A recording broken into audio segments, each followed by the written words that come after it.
உங்களுக்கு கல்யாணம் ஆயிருந்தா உங்க பொண்டாட்டி உங்க பிள்ளைங்க கூட இருக்க எவனும் எங்கேயும் வரமாட்டான். செத்தா கூட நிறைய பேர் தூக்கி போடுறதுக்கு வர்றதில்லை இப்போ.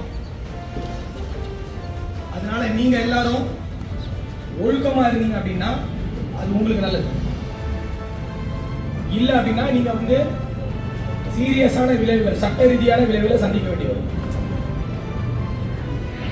சட்டம் இப்ப முதல்ல மாதிரி இல்லை. முக்கிய குற்ற சட்டங்கள் எல்லாத்தையும் மாத்திட்டாங்க. ரொம்ப ஸ்ட்ரிக்டா இருக்கு. உங்களை பொருளாதார ரீதியா கூட உங்க எல்லாரையும் முடக்க முடியும். காசு இல்லைன்னா நீங்க கஷ்டப்படுறது மட்டும் இல்லாம உங்க குடும்பங்களும் கஷ்டப்படுவாங்க.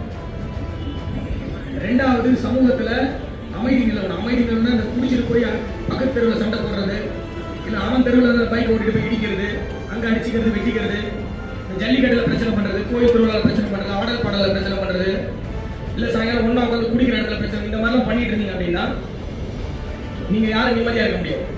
உங்க குடும்பத்தில் இருக்கவும் நிம்மதியா இருக்க முடியாது. பார்த்துக்கோங்க. இங்க மொத்தமா ஒரு 300-400 பேர் இருக்கீங்க, அவ்வளவுதான். திருச்சி மாவட்டத்தோட தொகை பாத்தீங்கன்னா, ஜனத்தொகைன்னு பாத்தீங்கன்னா 30 லட்சம் தொடுது.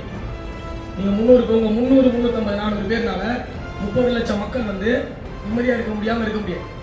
300 ஒரு நம்பரே கிடையாது. ஜெயில போனா ஜெயில் வாழ்க்கை ஃபுல்லா போயிடும்.